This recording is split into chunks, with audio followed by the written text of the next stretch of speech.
Hello everyone.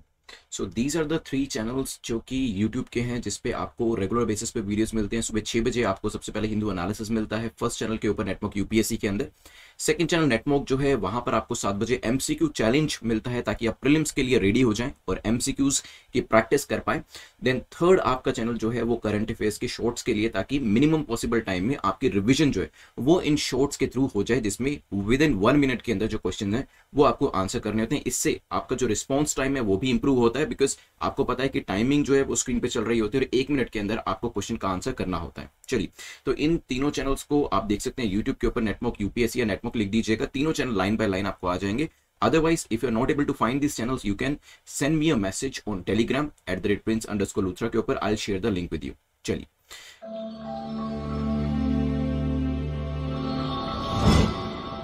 शुरू करते हैं 25 जून करंट अफेयर्स एमसीक्यू को। और आप जानते हैं कि एमसीक्यूज को प्रैक्टिस करना जरूरी क्यों होता है, क्योंकि हम मेंस की प्रैक्टिस करते हैं आंसर राइटिंग करने के लिए, क्योंकि हमें पता है कि जितनी आंसर राइटिंग करेंगे उतना अच्छा स्कोर हम मेंस के अंदर कर पाएंगे।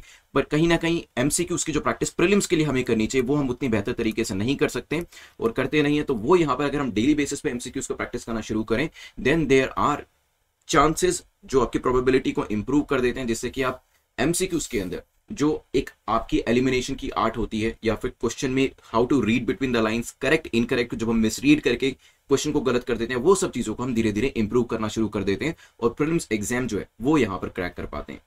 चलिए, this is brief introduction about me. My name is Prince Luthra, all India rank 577। और आज इस लेक्चर के अंदर 10 इंपॉर्टेंट एरियाज को हम कवर करने वाले हैं एमसीक्यू के थ्रू, जो कि रीसेंट करंट अफेयर में से लिए गए। तो सबसे पहले ज़ायकोव डी द हिंदू के अंदर था, यहां से क्वेश्चन देखेंगे। जीएम रबर का आर्टिकल दिया गया था, इसको भी डिस्कस करेंगे। पीएमएलए को लेकर भी एक क्वेश्चन बनाया गया है। डिफेंस एक्सरसाइज एंड आईसीआरजी को लेकर एक एक एमसीक्यू डिस्कस करने वाले हैं। Then will discuss one question on Indian heritage और एक मैप बेस्ड क्वेश्चन आपका रहने वाला है। TIWB प्रोग्राम क्या है इसके बारे में जानेंगे। Delta plus variant and drafting committee को लेकर भी हम एक एक क्वेश्चन देखने वाले हैं। चलिए, यहाँ पर हिंदू एनालिसिस जैसे मैंने आपको बताया सुबह 6 बजे आपको मिल जाता है। कल इसका ऑडियो वर्जन दिया था, लेकिन आप लोगों ने कहा कि सर ऑडियो वीडियो जो है वो बेटर रहेगा, तो अभी जो है आपको ऑडियो वीडियो वर्जन इसका दिया जाएगा। एक ट्रायल के बेसिस पे ऑडियो वर्जन दिया गया था, आप में से कुछ लोगों को वो पसंद भी आया, लेकिन काफी सारे लोगों ने यही कहा कि ऑडियो वीडियो होना चाहिए। मैं इसी तरीके से बनाऊंगा कि जो लोग वीडियो देखना चाहते हैं वो भी उसको देख सके, और अगर कोई व्यक्ति वीडियो नहीं देख सकता है, ट्रैवलिंग करते हुए सुनना चाहता है, तो उनको भी परेशानी नहीं होगी। ऑडियो के माध्यम से भी सारी इन्फॉर्मेशन जो है वो आप तक पहुंचाएगी। 100 डेज 200 डेज की जो सीरीज है इसमें आप एनरोल करा सकते हैं, क्योंकि इकोनॉमिक्स के जो लेक्चर्स हैं, इकोनॉमिक्स के जो एमसीक्यूज हैं, ज्योग्राफी के एमसीक्यूज, ज्योग्राफी की जो सीरीज है वो भी अब इसमें ऐड कर दी गई है। 200 डेज में आपको ये सीरीज मिल जाएगी, और मिशन यूपीएससी 2022 के अंदर और 2023 में भी आपको इकोनॉमिक्स की जो सीरीज है वो मिलना शुरू हो जाएगी, उसके लेक्चर्स जो है वो मिलना शुरू हो जाएंगे। शुरुआत करते हैं, यहाँ पर एक और इंपॉर्टेंट स्लाइड पे आते हैं जो कि टारगेट को सेट करने को लेकर है। जल्दी से बताएं यहाँ पर, क्योंकि कट ऑफ जो हमारी रहने वाली है वो 6 की रहने वाली है। 6 है, इससे ज्यादा आपको स्कोर करना है कट ऑफ को क्रॉस करने के लिए, लेकिन आप अपना इंडिविजुअल टारगेट सेट कर सकते हैं। जल्दी से मुझे बताएं 10 में से कितना आप स्कोर करने वाले हैं और फिर उस टारगेट को अचीव करिएगा। अगर आप 8 से 10 एमसीक्यूज ठीक करते हैं तो आप टॉपर कैटेगरी में होंगे। 6 से 7 एमसीक्यू सीरियस एस्पिरेंट कैटेगरी में, 4 to 5 एमसीक्यू एस्पिरेंट कैटेगरी में, और लेस देन इक्वल टू 3 में स्टूडेंट कैटेगरी में आ जाएंगे। लास्ट में जब क्वेश्चन ये पूरा वीडियो कंप्लीट होता है तो अपने मार्क्स या फिर अपनी कैटेगरी जो है, ग्रेड जो आपने अचीव किया है, वो भी कमेंट सेक्शन के अंदर लिख दीजिएगा। Without further ado let's move to question number 1। First question को देख लेते हैं यहाँ पे, जो कि ज़ायकोव डी के बारे में पूछा गया। ZyCoV D seen in the news, ये क्या है? क्या ये कोई डीएनए वैक्सीन है? क्या ये कोई mRNA वैक्सीन है? या ये कोई वायरल वेक्टर वैक्सीन है? या फिर none of the above? This is your time, जो मैं शुरू कर देता हूं। आप विद इन द सेकेंड रहते हुए यहां पर आंसर करिएगा। 10 सेकंड्स के अंदर यहां पर आंसर देने की कोशिश जरूर करिएगा। Your time is already started. ये जो पर्टिकुलर आपका क्वेश्चन दिया गया था, ये क्वेश्चन द हिंदू के अंदर मेंशन था, द प्रिंट न्यूज़पेपर जो है वहां पर भी मेंशन था। तो ज़ायकोव डी पहली दुनिया की डीएनए बेस्ड वैक्सीन होने वाली है।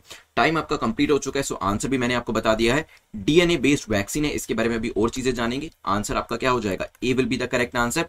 कुछ दिन पहले मैंने आपको यूएस बेस्ड, यूएस की कंपनी थी जो कि mRNA वैक्सीन भी बना रही थी, उसका नाम मुझे बताइएगा, क्योंकि इससे पता चलेगा कि आप जो रेगुलर बेसिस पे यहाँ पे एमसीक्यूज कर रहे हैं उसको रिटेन भी रख पा रहे हैं या नहीं, या फिर आपको जो वीकली बेसिस पे जो मैं आपको मैराथन सेशंस देता हूं वो आप रिवाइज कर रहे हैं कि नहीं कर रहे। क्योंकि mRNA वैक्सीन के बारे में मैंने स्पेसिफिकली बताया था कि इसके अंदर जो नेगेटिव इंपैक्ट्स होते हैं, साइड इफेक्ट्स काफी कम होते हैं और काफी इसकी एफिकेसी अच्छी होती है। तो उस वैक्सीन का नाम मुझे कमेंट सेक्शन में बताइएगा। Indian pharmaceutical company Zydus Cadila का नाम आपने सुना होगा। It is going to apply central drug regulator, जो आपका डीजीसीआई है, वहां पर अप्रूवल के लिए ये अप्लाई करने वाली है, क्योंकि इसके द्वारा ZyCoV-D वैक्सीन जो है कोरोना को लेकर वो बनाई गई है, जो कि डीएनए बेस्ड वैक्सीन है, जो दुनिया की पहली डीएनए बेस्ड वैक्सीन होने वाली है। अगर अप्रूवल मिल जाता है, ये दुनिया की पहली डीएनए बेस्ड वैक्सीन बन जाएगी। द नंबर ऑफ वैक्सीन फिर हमारी कंट्री के अंदर कितना हो जाएगा? 4, क्योंकि पहले हमारे पास कौन कौन सी है? सीरम बेस्ड इंस्टीट्यूट की, सीरम इंस्टीट्यूशन ऑफ इंडिया की कोविशील्ड है, एस्ट्राजेनेका की वैक्सीन, एक हमारी भारत बायोटेक की कोवैक्सीन है, एक आपकी स्पुतनिक है, स्पुतनिक 5 जो कि रशिया की है, और चौथी हो जाएगी आपकी ZyCoV-D जो कि इंडिया की होगी, और ये जाइडस कैडिला के द्वारा बनाई गई है। अप्रूवल का वेट किया जा रहा है, अभी लेट्स सी अप्रूवल मिलता है कि नहीं। ZyCoV-D एक डीएनए प्लास्मिड वैक्सीन है। वैक्सीन यूज करती है जेनेटिक मटेरियल को टू इंक्रीज द इम्यूनिटी। तो हमारी बॉडीज के अंदर जो इम्यूनिटी इंक्रीज होती है वो किस तरीके से होती है? यहाँ पर जेनेटिक मटेरियल को यूज करते हुए, just as Pfizer and Moderna, Pfizer और मोडर्ना की वैक्सीन जो है वो काफी सारी कंट्री के अंदर सप्लाई करी जा रही है, इंक्लूडिंग यूएस के अंदर तो बनाई जा रही है। वो क्या यूज करते हैं? वो mRNA वैक्सीन को यूज करते हैं, ठीक है। तो यहाँ पर अगर आपको याद हो, कुछ दिन पहले मैंने बताया था कि मोडर्ना की वैक्सीन भी हो सकता है बहुत जल्दी, जब हमारे एक्सटर्नल अफेयर मिनिस्टर गए हुए थे यूएस के अंदर, की बहुत जल्दी आपको हो सकता है मोडर्ना की वैक्सीन भी मिलने लगे, जो कि mRNA वैक्सीन है, ठीक है। तो यहाँ पर mRNA वैक्सीन किस तरीके से काम करती है? इसे मैसेंजर आरएनए कहते हैं, ठीक है, ध्यान रखिएगा। मैसेंजर आरएनए किस तरीके से काम करता है? क्योंकि डीएनए वैक्सीन भी इसी तर्ज पे काम करता है, इसी बेसिस पे काम करता है। इसमें होता क्या है, देखिए, mRNA वैक्सीन जो होती है, मैसेंजर आरएनए जो है, ये हमारी बॉडी में जाता है और मैसेज देता है टू मेक एंटीबॉडीज। तो मैसेंजर आरएनए क्या करता है? हमारी बॉडी में जाता है और मैसेज पास ऑन करता है कि यहां पर हमें क्या करना है, यहां पर हमें एंटीबॉडीज को जनरेट करना है ताकि कोरोना वायरस को खत्म किया जा सके। उसी तरीके से जो डीएनए बेस्ड वैक्सीन है वो भी इसी तरीके से काम करती है। इसमें प्लास्मिड डीएनए जो होता है, लिख देता हूं मैं यहां पर, plasmid DNA that is converted into viral protein, और जब ये हमारी ह्यूमन बॉडी में जाता है तो ये जो आपका कोविड है उसके अगेंस्ट में एंटीबॉडीज या कहें कि इम्यून रिस्पॉन्स जनरेट करना शुरू करता है। तो इसी को बेस बनाकर डीएनए वैक्सीन जो है वो यहां पर बनाई गई है। लेट्स सी आगे आने वाले टाइम में इसको यहां पर अप्रूवल मिलता है या नहीं। तो ये वैक्सीन कौन सी है? ये आपकी वैक्सीन है डीएनए बेस्ड वैक्सीन, ठीक है। पूछा जाए तो किस बेसिस पे बनाई गई है, तो आपका आंसर बी होता है, क्योंकि mRNA मैसेंजर आरएनए वैक्सीन के बेस पे इसे बनाया गया है। चलिए ध्यान रखिएगा ZyCoV-D के बारे में। नेक्स्ट क्वेश्चन को डिस्कस करते हैं, जो कि जीएम रबर को लेकर है। पूछा गया जीएम रबर को लेकर बताइए कौन सी स्टेटमेंट आपकी इनकरेक्ट है। आपका जो टॉपिक है उसको आप अंडरलाइन करिए, और जो चीज पूछिए इनकरेक्ट पूछा है यहाँ पे, तो इसमें गलती मत करिएगा, क्योंकि कई बार होता है जब भी 100 क्वेश्चन हमारे सामने आते हैं एग्जाम में, उसमें 90% क्वेश्चन के अंदर करेक्ट पूछा होता है, तो हम एज्यूम कर लेते हैं कि जो क्वेश्चन आपके सामने है, चाहे इनकरेक्ट भी उसमें क्यों ना पूछा हो, कि उसमें करेक्ट ही पूछा होगा, और वहीं पर हम कहीं ना कहीं गलती जो है वो कर देते हैं। It has been developed by RRII Kerala के द्वारा इसे डेवलप किया गया है। It was first planted in the state of Tamil Nadu के अंदर इसे पहली बार प्लांट किया गया था। If successful this will be the third GM crop जिसको कि अप्रूवल इंडिया के अंदर दिया जाएगा। द हिंदू से ये बनाया गया है। टाइम पीरियड मैंने आपका स्टार्ट कर दिया, जल्दी से आप 7 सेकंड्स के अंदर आंसर करें। वर्ड्स फर्स्ट जीएम रबर, इसे कहां पर प्लांट किया गया था? इसे प्लांट किया गया था असम के अंदर, ठीक है। यहां पर इसी वजह से स्टेट ऑफ तमिलनाडु जो है वो इनकरेक्ट हो जाता है। दुनिया का पहला जीएम रबर जो था असम में प्लांट किया गया था। सेकंड स्टेटमेंट क्योंकि इंपॉर्टेंट स्टेटमेंट थी, और अगर आपने इसको एलिमिनेट किया तो क्या होगा, तो आपको समझ में आएगा कि ये जो सेकंड है ये कहीं ना कहीं आंसर में होना चाहिए, क्योंकि आपको इनकरेक्ट बताना है। तो आप किसको एलिमिनेट कर सकते हो? ए को एलिमिनेट कर सकते हो, क्योंकि सेकंड यहां पर भी है, सेकंड यहां पर भी है, और ऑल ऑफ द अबव में तो हो गई।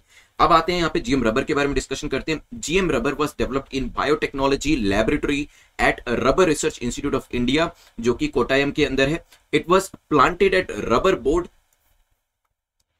फार्म के अंदर, जो कि गुवाहाटी के अंदर है। ये चीज ध्यान रखिएगा। और जैसे मैंने आपको बताया कहां पर इसे बनाया गया, RRII कोटायम के अंदर, तो केरला तो है, वो तो करेक्ट हो जाता है। तो पहली स्टेटमेंट आपकी करेक्ट है। नाउ अब आपको ध्यान दे रहे हैं, क्योंकि देखिए पहली जो स्टेटमेंट है वो सबसे क्रूशियल स्टेटमेंट है इस क्वेश्चन के अंदर, क्योंकि यहां पर इनकरेक्ट पूछा है, और ये जो स्टेटमेंट है ये तो करेक्ट है। मतलब ये जो करेक्ट स्टेटमेंट है ये हमारे आंसर के ऑप्शन में नहीं हो सकती। क्यों?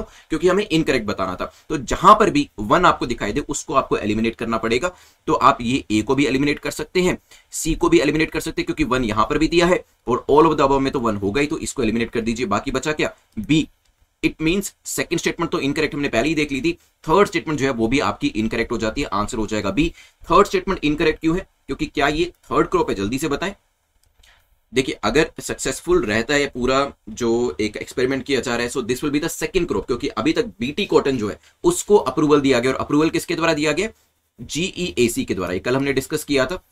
जेनेटिक इंजीनियरिंग अप्रेजल कमेटी का काम होता है कि किसको अप्रूवल देना है, किसको नहीं देना है, क्योंकि अभी देखा था एचटी बीटी कॉटन जो है इसको अप्रूवल नहीं दिया गया, बीटी कॉटन को मिला लेकिन एचटी बीटी कॉटन को नहीं मिला है, लेकिन उसको भी काफी सारे किसान जो थे वो उगा रहे थे, और यहां पर जीईएसी ने कहा कि ऐसा नहीं करना चाहिए क्योंकि इसके अंदर भी सजा का प्रावधान रखा गया। ठीक है, तो यहां पर आंसर क्या होगा आपका? B will be the correct answer, क्योंकि सेकंड और थर्ड स्टेटमेंट आपकी इनकरेक्ट हो जाती है जीएम रबर को लेकर। चलिए चलते हैं यहां से आगे बढ़ते हुए नेक्स्ट क्वेश्चन को देखते हैं, विच इज क्वेश्चन नंबर 3, जो कि क्वेश्चन है consider the following statement on prevention of money laundering act, PMLA को लेकर पूछा है, बताइए करेक्ट स्टेटमेंट आपकी कौन सी है। पहली स्टेटमेंट कहती है offenses under wild life protection act are also covered under this, तो वाइल्ड लाइफ प्रोटेक्शन एक्ट के जो ऑफेंसेस होते हैं वो भी इसके अंदर आते हैं। सीबीआई को इसके अंदर मैंडेट दिया है कि आप इन्वेस्टिगेशन कर सकते हैं, ये भी पॉसिबल है। FIUIND analysis all the suspected financial transaction under this act, ये भी हो सकता है। FIUIND क्या है इसके बारे में आपको पता होना चाहिए। टाइम मैंने आपका स्टार्ट कर दिया, जल्दी से सोच के बताएं। द हिंदू से ये क्वेश्चन बनाया गया है क्योंकि अभी रिसेंटली मैंने आपको न्यूज में भी आपके साथ डिस्कस किया था कि एनफोर्समेंट डायरेक्टरेट ने 8,441.50 करोड़ की जो एसेट्स थी विजय माल्या, नीरव मोदी और मेहुल चोकसी, जो कि तीनों ही इकोनॉमिक ऑफेंडर है, इनसे ट्रांसफर करिए बैंक्स को जहां पर एनपीए करने को मिला था। तो जहां का जिन बैंक्स का पैसा ये लोग लूट कर दूसरे देशों में छुप के बैठे हैं, उनका पैसा वापस करने के लिए, क्योंकि बैंक्स के अंदर पैसा किसका है? सरकार का है, और सरकार का पैसा मतलब जनता का पैसा, और बैंकों के अंदर पैसा किसका है? आपका और मेरा, हम लोगों का पैसा है, राइट। तो उनको ये लोग जिन्होंने मिसयूज किया और उसके बाद देश के बाहर भाग गए, वहां पर एनफोर्समेंट डायरेक्टोरेट ने जो इनकी एसेट्स इंडिया के अंदर पड़ी थी, जिसमें शेयर्स भी थे, प्रॉपर्टीज भी थी, उनको अटैच करना शुरू किया। बट ये काफी समझदार लोग थे। इन्होंने क्या किया? इन्होंने ये जो शेयर्स थे, प्रॉपर्टीज थी, इन्होंने अपने रिश्तेदारों के नाम पर, ठीक है, अपने जान पहचान वाले लोगों के नाम पर, फर्जी कंपनियों के नाम पर पहले से ही ट्रांसफर कर दिए थे। लेकिन एनफोर्समेंट डायरेक्टोरेट भी कोई कम नहीं है, उन्होंने ऐसे रिश्तेदारों को निकाला, ऐसी ट्रांजेक्शन को अनर्थ किया। समझ में आया कि यस, ये जो है इन्होंने जानबूझ के इन लोगों के नाम करे हुए हैं, इनको अटैच करना शुरू किया और फिर इनको बैंक्स को हैंड ओवर करना शुरू किया। और as per a figure even 40% NPA का जो अमाउंट है ऑलरेडी रिकवर भी किया जा चुका है इन लोगों से। ठीक है, चलिए offences under wild life protection, अब यहाँ पे 40% भी देखिए कंफ्यूजिंग हो सकता है, क्योंकि कुछ लोग कहें कि may be this figure is not correct. वो हमें आगे आने वाले टाइम में पता चलेगा, क्योंकि हो सकता है इन लोगों की एंट्री दोबारा से देश में करानी हो, इस वजह से ये 40% है, कल को कहेंगे 60%, फिर कहेंगे 100%। चलो 100% रिकवरी हो गई, अब इन लोगों को देश के अंदर वापस आने दो, ठीक है, without doing any kind of prosecution. खैर, वो एक और एंगल है देखने का, वो बाद में डिस्कस करेंगे, जो न्यूज में जैसे जैसे ईडी की खबर आएगी। यहां पर आते हैं अपने क्वेश्चन के ऊपर वापस। फर्स्ट स्टेटमेंट कहती है offenses under wild life protection act are also covered under this, क्या ये बात सही है? तो यहां पर ऑफेंसेस जो वाइल्ड लाइफ प्रोटेक्शन एक्ट के हैं, क्या वो पीएमएलए के अंदर आते हैं? तो आंसर है यस, क्योंकि इसके अंदर Indian penal code, prevention of corruption act, narcotics and drugs, psychotropic substances act, antiquities and art treasure, जो लोग तस्करी करते हैं ऐसे एंटीक्स की, वो सब भी इसमें आते हैं। ट्रेडमार्क एक्ट भी इसमें आता है, wild life protection act, copyright act, information technology act, ये सब एरियाज भी इसके अंदर आते हैं, ये ध्यान रखिएगा। ठीक है, तो इसके अंदर अलग अलग पार्ट्स है, part A, part B, part C, और उन पार्ट्स के अंदर अलग अलग चीजें मेंशन करी हैं। और yes, wild life protection act के अंदर भी जो आपके ऑफेंसेस होते हैं वो इसके अंदर आते हैं। तो पहली स्टेटमेंट आपकी ठीक हो जाती है। यहां पर मैंने आपको बताया था जो मैंडेट है वो ईडी के पास है, सीबीआई के पास नहीं है, एनफोर्समेंट डायरेक्टोरेट के पास ये जो मैंडेट है वो दी गई है, तो ये चीज भी ध्यान रखिएगा। So ED is responsible for investigating offenses under the Prevention of Money Laundering Act. Financial intelligence unit FIU जो है, फाइनेंशियल इंटेलिजेंस यूनिट जो इंडिया की है, that is the national agency जो कि क्या करती है? एनालाइज करती है, डिसेमिनेट करती है इंफॉर्मेशन रिलेटेड टू जो financial transaction, suspected financial transaction होती है उसके ऊपर। तो तीसरी स्टेटमेंट जो है वो आपकी ठीक हो जाती है। सेकंड स्टेटमेंट आपकी इनकरेक्ट हो जाती है। आंसर क्या हो जाएगा? 1 and 3। इट मींस 1 and 3 आपको ऑप्शन में कहां दिख रहा है? बी के अंदर। सो बी हमारा यहां पर करेक्ट आंसर हो जाएगा। ठीक है, चलिए चलते हैं। यहां पर पीएमएलए से हमने डिस्कशन किया। लेट्स सी आगे आने वाले टाइम में और कितना पैसा रिकवर किया जा सकता है, क्योंकि पिछले साल भी हमने देखा था, आई थिंक शुरुआत में कुछ महीनों में देखा था अराउंड 1350 करोड़ रिकवर किए गए थे। अभी 8,500 करोड़ के आसपास का पैसा जो है रिकवर किया गया। अब देखते हैं धीरे धीरे कितना पैसा यहां से रिकवरी करी जाती है। क्वेश्चन नंबर 4 को देखते हैं। क्वेश्चन नंबर 4 जो है career strike group passage exercise के बारे में पूछा गया रिसेंटली। ठीक है, ये न्यूज में थी। किन दो कंट्रीज को लेकर ये न्यूज में थी? यूएस और इंडियन नेवी को लेकर, ऑस्ट्रेलिया या इंडियन आर्मी को लेकर, यूके एंड इंडियन नेवी को लेकर, या फिर none of the above. Time period मैंने यहां पर आपका स्टार्ट कर दिया। Recently carrier strike group passage exercise जो है द हिंदू में मेंशन किया गया था। किसको लेकर ये न्यूज में थी? एक्सरसाइज का एम यही है कि बायलैटरल रिलेशनशिप को स्ट्रेंथन करना है और कोऑपरेशन जो है वो यहां पर डेमोन्स्ट्रेट करना है। इंटीग्रेट करने की जो एबिलिटी है, कोऑर्डिनेशन की जो एबिलिटी है वो भी यहां पर इंप्रूव करनी है। Indian navy and the air force begin a 2 days passage exercise, जो कि अभी कल ही करी गई थी with US navy career strike group. और यहां पर जो 2 कंट्रीज इन्वॉल्व है वो कौन सी हो जाएगी, यूएस एंड इंडियन नेवी। ध्यान रखिएगा, यूएस एंड इंडियन नेवी इसमें शामिल है। नेवी, इंडियन एयरफोर्स, उनके द्वारा ये यूएस कैरियर ग्रुप के साथ ये एक्सरसाइज जो अभी शुरू करी गई है। आंसर क्या हो जाएगा, A will be the correct answer. चलते हैं नेक्स्ट क्वेश्चन के ऊपर। We are half way through, question number 5 पे पहुंच चुके हैं। International cooperation review group seen in the news is a part of. International cooperation review group किसका part है, क्या ये एफएटीएफ का पार्ट है, यूएन सिक्योरिटी काउंसिल का, नॉन अलाइन मूवमेंट का, या फिर नन ऑफ द अबव, किसी और ही एजेंसी का। टाइम पीरियड मैंने आपका स्टार्ट कर दिया, द हिंदू के अंदर आर्टिकल दिया गया था, वहीं से क्वेश्चन जो है वो बनाया गया है। जल्दी से आंसर करें, क्या होगा फिर डिस्कस करते हैं इसको लेकर। चलिए, बीच में मैंने आपको बताया था कि एफएटीएफ का प्लीनरी सेशन जो है वो चल रहा है, जहां पे डिसाइड किया जाएगा कि पाकिस्तान को ग्रे लिस्ट से ब्लैक लिस्ट में डालना है, या फिर ग्रे लिस्ट में ही रखना है, या फिर ग्रे लिस्ट से भी बाहर निकालना है, राइट। तो मैंने आपको ये भी बताया था, पिछले कुछ दिनों में काफी न्यूज आ रही थी, एटलीस्ट न्यूज मीडिया तो ये दिखाने की कोशिश कर रही थी कि पाकिस्तान के द्वारा जो कंप्लायंसेस है वो यहाँ पर इंक्रीज होने शुरू हुए हैं। यहाँ पर ये भी स्टेटमेंट कही गई कि पुरानी जो पाकिस्तान की गवर्नमेंट थी उन्होंने फाइनेंसिंग ऑफ मनी लॉन्ड्रिंग या फिर टेररिस्ट फाइनेंसिंग जो थी उसे कंटिन्यू रखा, जिसकी वजह से उनको ग्रे लिस्ट के अंदर डालना पड़ा। सिंस 2007 एफएटीएफ का जो इंटरनेशनल कोऑपरेशन रिव्यू ग्रुप है, आईसीआरजी जिसे कहा जाता है, उसने एनालाइज किया हाई रिस्क जुरिस्डिक्शन को और रेकमेंड किया specific action to address the money laundering की जो एक्टिविटीज है, financing of terrorism, risk emanating from them, इन सबको कर्व करने की कोशिश करी गई। Based on the recommendation of ICRG कहा गया कि फाइनल डिसीजन जो एफएटीएफ का है प्लीनरी सेशन को वो बना दिया गया है, वो ले लिया गया है। Further FATF plenary is the decision making body of the FATF. तो ध्यान रखिएगा, एफएटीएफ प्लीनरी जो है एक डिसीजन मेकिंग बॉडी है फाइनेंशियल एक्शन टास्क फोर्स की, और आईसीआरजी जो है वो एफएटीएफ का पार्ट है। आंसर क्या हो जाएगा, A will be the correct answer. ठीक है, एफएटीएफ का हेडक्वार्टर कहां पर है, ये आप मुझे आंसर करिएगा कमेंट सेक्शन के अंदर if you know about it. Otherwise आप गूगल कर सकते हैं, आपको काफी इंटरेस्टिंग जानकारी इसके बारे में मिलने वाली है। सो क्वेश्चन नंबर 5 जो है वो भी हमने यहाँ पर डिस्कस कर लिया। अब पाकिस्तान को कहां रखा जाएगा आगे आने वाले टाइम में देखते हैं। 100 डेज 200 डेज की जो सीरीज है आप उसमें एनरोल कर सकते हैं डे वाइज प्रिपरेशन के लिए, जिसमें आप में से काफी सारे लोग पूछ रहे थे कि सिर्फ ज्योग्राफी और जो आपका इकोनॉमिक्स था इसके एमसीक्यूज और इसके जो लेक्चर्स हैं वो कहाँ मिलेंगे। सो 200 डेज की सीरीज में आपको इकोनॉमिक्स के जो लेक्चर्स हैं और जो आपके एमसीक्यूज है दोनों ही मिलने वाले हैं। इवन मिशन यूपीएससी 2022 में भी आपको मिलेंगे अगर आप नेक्स्ट ईयर के लिए तैयारी कर रहे हैं। सो यहाँ पर आपको बेसिकली एनसीईआरटीज जो है वो पूरी मिल जाती है, जिसमें आप एमसीक्यूज को प्रैक्टिस करते हैं, एमसीक्यू सेशन रहते हैं, और साथ ही साथ जो आपके क्लास लेक्चर्स रहते हैं वो भी आपको मिल जाएंगे। First you cover the NCERTs, आपका बेस जो है वो यहाँ पर फाउंडेशन बन जाती है। उसके बाद जो स्टैंडर्डाइज बुक्स हैं जैसे कि लक्ष्मीकांत है, स्पेक्ट्रम है, ये सब बुक्स को हम कवर करते हैं। वीकली बेसिस पे आपके मॉक टेस्ट भी होते हैं और उसके साथ साथ आपके आंसर राइटिंग सेशंस जो है वो भी इसके अंदर रहते हैं। सो इनको आप exam.netmock.com पर जाकर चेकआउट कर सकते हैं। चलते हैं क्वेश्चन नंबर 6 के ऊपर। क्वेश्चन नंबर 6 जो है पूछ रहा है कंसीडर द फॉलोइंग स्टेटमेंट, और आपको बताना है 2 स्टेटमेंट्स दी गई हैं कि कौन सी करेक्ट है। पहली कहती है yoga sutra was written by Patanjali. Yoga sutra जो था वो पतंजलि के द्वारा लिखा गया। Yoga school of philosophy shares close ties with Mimamsa school of thought. ये भी हो सकता है कि मीमांसा स्कूल ऑफ थॉट के साथ भी इनका कुछ रिलेशन था।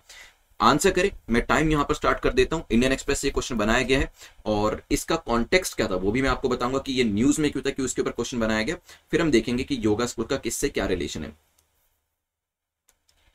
देखिए, नेपाल जो है आप समझ सकते हैं चाइना की बैकिंग उसके पास है, तभी इस तरह की हरकतें इसके द्वारा करी जाती है, चाहे वो जो आपका उत्तराखंड का रीजन है उसको अपनी साइड दिखाने का हो। और अभी जो इन्होंने सच में ही एक शर्मनाक स्टेटमेंट जो है इनके प्राइम मिनिस्टर के द्वारा दी गई है, केपी शर्मा ओली कहते हैं कि योगा जो है वो नेपाल में ओरिजिनेट हुआ है। ठीक है, अब आप जानते हैं कि योगा को हम किस तरीके से काफी टाइम से सपोर्ट कर रहे हैं और योगा को कैसे हम इंटरनेशनल लेवल पे ये बताने की कोशिश कर रहे हैं कि कैसे ये इंडिया का कंट्रीब्यूशन है पूरे वर्ल्ड को। ठीक है, तो यहां पर हमारे ऋषि मुनि तक भी योगा किया करते थे, it's a very old thing. लेकिन यहां पर ये प्राइम मिनिस्टर जो है KP Sharma Oli, of course आज की बात नहीं है, ये इनकी कोई पहली स्टेटमेंट नहीं है, काफी टाइम से चाइना की बैकिंग जब होती है तो इस तरीके के लोग जिनके पास कोई पावर नहीं होती, जो कि इंडिया से सपोर्ट रहकर अपने देश को चलाते हैं, उसके बाद इस तरीके की बातें करना शुरू करते हैं। तो यहाँ पे केपी शर्मा ओली के द्वारा एक शर्मनाक स्टेटमेंट सच में दी गई है, जिसमें इन्होंने कहा है कि योगा जो है वो नेपाल में ओरिजिनेट हुआ है, इंडिया में ओरिजिनेट नहीं हुआ। आप जानते हैं एम योगा ऐप को भी अभी लॉन्च किया गया, तो डेफिनेटली इनको यहां पर बहुत ज्यादा प्रॉब्लम हुई कि इंडिया ने एम योगा ऐप को लॉन्च कर दिया और इसके अंदर WHO भी शामिल था और आयुष मिनिस्ट्री भी इसमें थी, लेकिन ये चीज इनको प्रोबेबली टॉलरेट नहीं हो पाई, इस वजह से इस तरीके की स्टेटमेंट दे रहे हैं ताकि जो एक योगा एक सॉफ्ट पावर के तौर पे पूरा जो वर्ल्ड इसको रिकॉग्नाइज कर रहा है, ये एक इंडिया के कंट्रीब्यूशन के तौर पर, वो ये हमसे छीनने की कोशिश कर रहे हैं। अगर आपको याद हो, इस तरीके की चीजें नेपाल ने पहले भी दी हैं बुद्धा को लेकर, ठीक है। चलिए, yoga school is one of the 6 major orthodox school of Hinduism. Ancient, medieval and most modern literature often refer yoga school of Hinduism simply as yoga, ठीक है। तो योगा स्कूल ऑफ हिंदुइज्म जो है उसे योगा के तरीके से बताया जाता है। It is closely related to Samkhya school of Hinduism. जो हमारा संख्या स्कूल है, ये सब आपका एंशिएंट हिस्ट्री में मिलेगा आपको, ठीक है। तो वहां से क्वेश्चन बन के आ सकता है। संख्या स्कूल ऑफ हिंदुइज्म जो है उससे इसका लेना देना है, मीमांसा स्कूल ऑफ थॉट से नहीं है, तो सेकंड स्टेटमेंट इनकरेक्ट हो जाती है। योगा सूत्र जो है वो पतंजलि के द्वारा लिखा गया है। योगा स्कूल सिस्टमैटिकली स्टडी कि अपने आप को फिजिकली, मेंटली और स्पिरिचुअली, 3 लेवल है इसके अंदर, फिजिकली, मेंटली एंड स्पिरिचुअली, ठीक है। अपने आप को आप कैसे बेटर बना सकते हैं, ये सब चीजों के बारे में बात करी जाती है। योगा सूत्र और पतंजलि इज अ की text of the yoga school of Hinduism. और यहां पर केपी शर्मा ओली से पूछना चाहिए कि आपके यहां पे किसने कौन सी योगा की बुक लिखी, जरा हमें भी बताएं, जो आप कह रहे हैं कि योगा का ओरिजिनेशन आपके यहां से हुआ। और अगर आप देखेंगे, it is just like the practice जो कि चाइना करता है। चाहे कहीं पे भी कोई जमीन होगी, चाइना क्या करता है, चाइना कहता है ये जमीन मेरी है। कहीं पे भी कोई नया आइलैंड निकलेगा ना, चाइना कहेगा ये मेरा आइलैंड है। उसी तरीके से नेपाल ने भी वही चीज, क्योंकि चाइना का दोस्त अब चाइना के साथ दोस्ती करके कुछ ना कुछ चीजें तो सीखेगा, तो नेपाल ने भी वही चीज करना शुरू कर दिया है, जिसमें जहां पर भी इसको लगता है कि बुद्धिज्म की बात हो तब भी कहते हैं कि मेरे यहां से निकला है, चाहे वो योगा की बात हो मेरे यहां से निकला है, ठीक है। अब यहां पर चाइना का काम है फिजिकल प्रॉपर्टी को कैप्चर करना, और इंटेलेक्चुअल प्रॉपर्टी को कैप्चर करना जो है वो नेपाल के द्वारा शुरू कर दिया गया। खैर, यहां से आगे बढ़ते हुए यहाँ पे आंसर तो आपका ए हो जाएगा। और इससे आगे नेक्स्ट क्वेश्चन को हम डिस्कस करेंगे, क्वेश्चन नंबर 6 से आगे बढ़ते हुए क्वेश्चन नंबर 7 के बारे में, जो स्टेट ऑफ हॉर्मुज के बारे में है। मैप रिलेटेड आपका क्वेश्चन है, state of Hormuz separates which of the following. State of Hormuz जो है वो किसको सेपरेट करता है, क्या ये ईरान सऊदी अरेबिया को करता है, ईरान ओमान को, बहरीन ओमान को, या फिर none of the above. Indian Express से क्वेश्चन बनाया गया है, एक sabotage attack on Iran nuclear building को फॉइल किया गया, रोका गया, रिपोर्ट के द्वारा बताया गया है। और इसी वजह से ये जो लोकेशन है वो काफी इंपॉर्टेंट हो जाती है, क्योंकि कंट्रोवर्शियल क्वेश्चन नहीं आते, तो किसने अटैक किया, क्या हुआ, उसके बारे में नॉलेज आपको होनी चाहिए। एग्जाम में, प्रीलिम्स में जो क्वेश्चन पूछा जाएगा वो मैप रिलेटेड ही आपसे पूछा जाने वाला है। तो यहाँ पे स्टेट ऑफ हॉर्मुज किसको सेपरेट करती है, एक बार मैप के ऊपर देख लेते हैं। यहां पर आते हैं, तो अगर आप यहां पे देखेंगे state of Hormuz, this is state of Hormuz, आपको यहाँ पे दिखाई दे रहा होगा, this is Oman and this is Iran. Iran और ओमान को सेपरेट कर रही है स्टेट ऑफ हॉर्मुज। आते हैं अपने ऑप्शंस के ऊपर, और यहां पर अगर हम देखें, बी हमारा करेक्ट आंसर हो जाता है मैप के हिसाब से, ठीक है। स्टेट ऑफ हॉर्मुज सेपरेट करती है ओमान एंड ईरान को, and it connects Persian gulf को गल्फ ऑफ ओमान से कनेक्ट भी करती है, ठीक है। चलिए, यहाँ पे मैप के थ्रू मैंने आपको एक्सप्लेन कर दिया है। चलते हैं क्वेश्चन नंबर 8 के ऊपर, जो कि बात कर रहा है विच of the following stands correct about tax inspectors without border scheme. तो ये tax inspector without border scheme को लेकर 2 स्टेटमेंट्स आपको बताना है, करेक्ट कौन सी है, ठीक है। चलते हैं पहली स्टेटमेंट को देखते हैं। It's a joint initiative of UNDP and OECD. UNDP OECD का एक जॉइंट इनिशिएटिव है। It will be implemented in Nepal with India as its partner jurisdiction. Nepal के अंदर इसे इंप्लीमेंट किया जाएगा और इंडिया को एक पार्टनर जुरिसडिक्शन के तौर पे दिखाया है। यहां पर टाइम पीरियड आपका शुरू हो गया है, पीआईबी से क्वेश्चन बनाया गया है। जल्दी से आंसर करें, फिर करते हैं डिस्कशन इसको लेकर।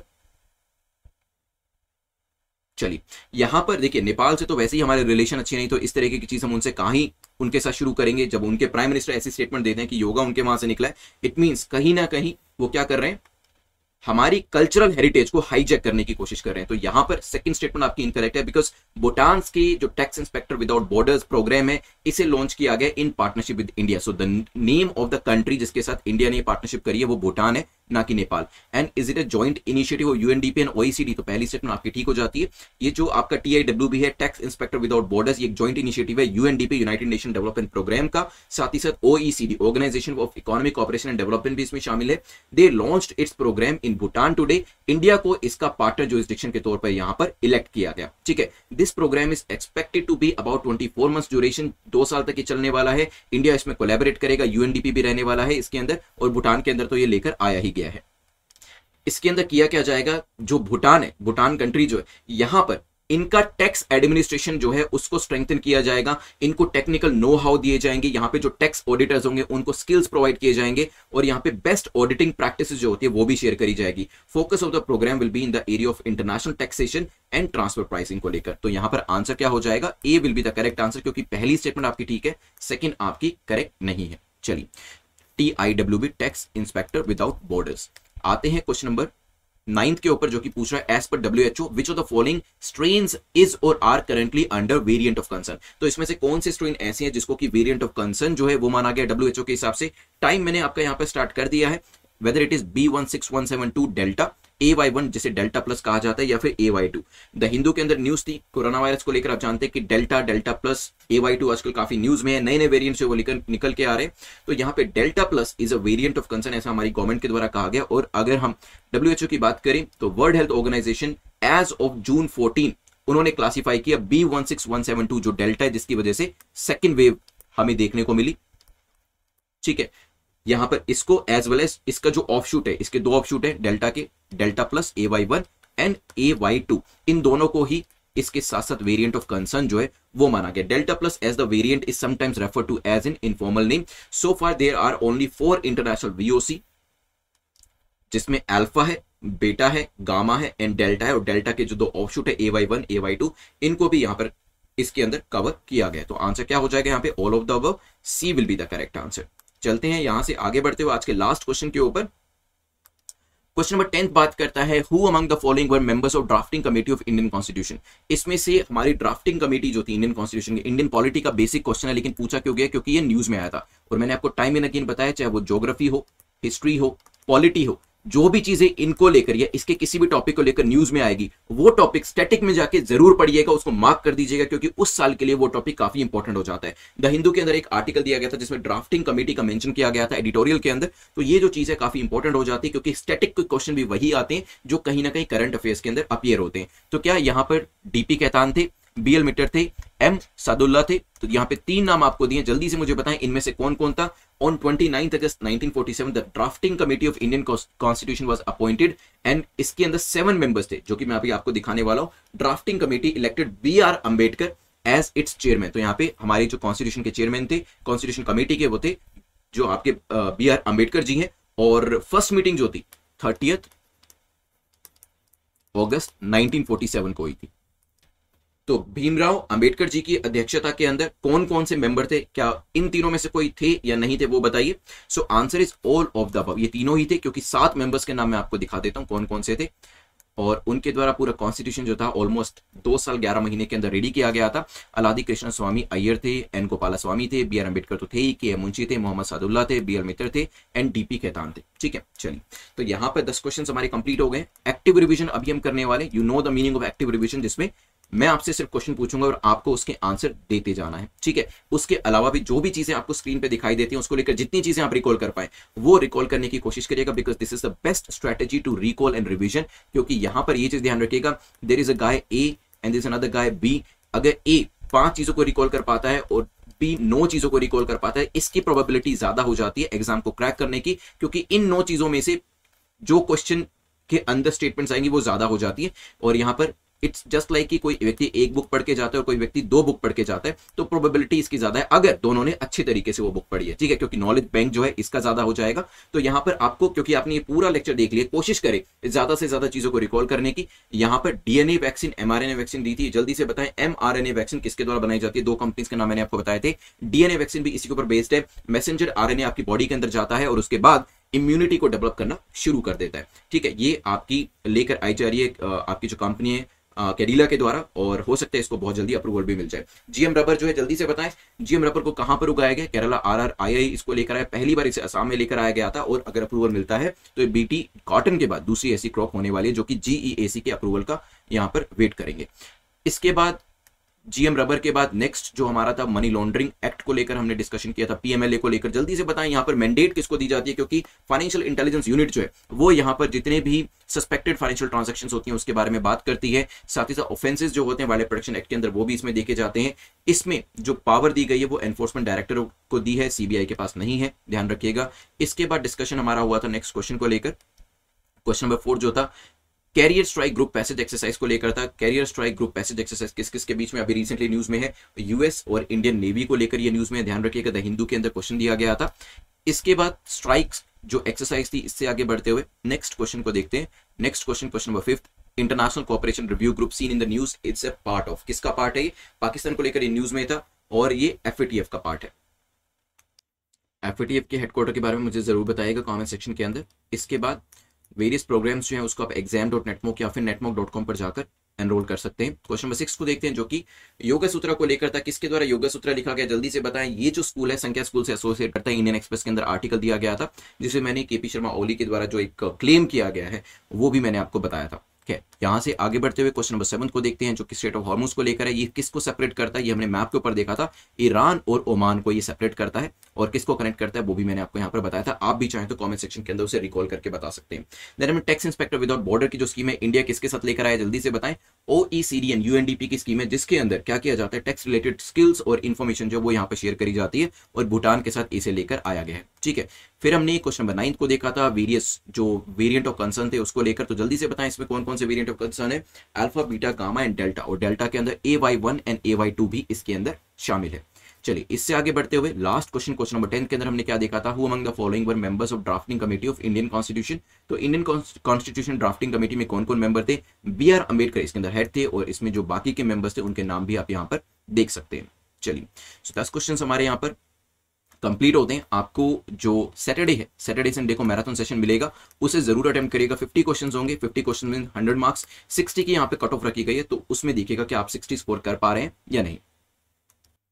चलिए आज आपको PDF के लिए जो आंसर करना है वो है AY1। AY1 क्या है ये मुझे आप YouTube के कमेंट सेक्शन में आंसर करिएगा। लास्ट टाइम के जो करेक्ट आंसर दिया है वो अंशु रंजन ने दिया। अंशु, आपने जो PDF यहाँ पर जीती है उसके बारे में मुझे बताइएगा, आपको हिंदी में चाहिए या इंग्लिश में। मुझे आप या तो मेल कर सकते हैं या फिर @prince_luthra के ऊपर मैसेज कर सकते हैं, टेलीग्राम कर सकते हैं, so that I could share the PDF with you.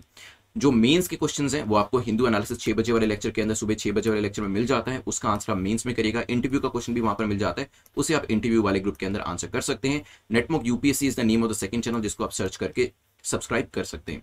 जल्दी से आप मुझे बताएं कि आपका स्कोर कितना है और ये जरूर बताइएगा कि आपका ग्रेड कितना है। ठीक है, तो यहाँ पे 10 में से कितना आपने स्कोर किया वो प्लीज कमेंट सेक्शन के अंदर जरूर लिखिएगा। और जब आप सेकंड टाइम वीडियो को देखेंगे तब अपने नोट्स जरूर बना लीजिएगा, बिकॉज ये जो वीडियो आपने देखा है जिसमें जितनी भी चीजें स्क्रीन पे आपके सामने थी और जितनी मैंने आपको एक्सप्लेनेशन में बताई, यहां से क्वेश्चन बन के आएंगे, तो इसी वजह से इसके नोट्स आपके पास होने चाहिए, जो कि फर्स्ट टाइम में बनाना आपको सही नहीं होता है, क्योंकि फर्स्ट टाइम में सारी इन्फॉर्मेशन हमें इंपॉर्टेंट लगती है, लेकिन सेकंड टाइम जब आप वीडियो को देखते हैं बहुत सारी इन्फॉर्मेशन हम इंटरनलाइज कर चुके होते हैं और जो ऐसी इन्फॉर्मेशन हमें याद नहीं रहती उसको नोट्स में डालना काफी जरूरी हो जाता है। तो सेकंड टाइम में नोट्स अपने जरूर बनाइएगा। टेलीग्राम का लिंक नीचे डिस्क्रिप्शन में दिया है, वहां पर इस पूरे लेक्चर की जो PDF है वो आपको मिल जाएगी। Please do like and share the video because I read all your comments और उससे काफी ज्यादा मोटिवेशन भी मिलता है। Thanks for watching, have a nice day, take care, good bye.